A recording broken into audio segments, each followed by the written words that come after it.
இந்த பொறப்பு தான் நல்ல ருசிச்சு சாப்பிட கிடைச்சது.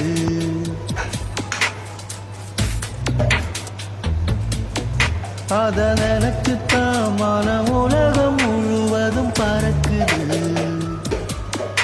அட சுட சுட அட சுட சுட அந்த மதுர மல்லிப்பூ இட்லியே மீன் குழம்புல கொஞ்சம் புரட்டி சாப்பிட எச்சிறு ஊறுது உள்ளுக்குள்ள. இந்த பொறப்பு தான் இந்த பொறப்பு தான் நல்ல ருசிச்சு சாப்பிட கிடைச்சது. இந்த பொறப்பு தான் நல்ல ருசிச்சு சாப்பிட கிடைச்சது.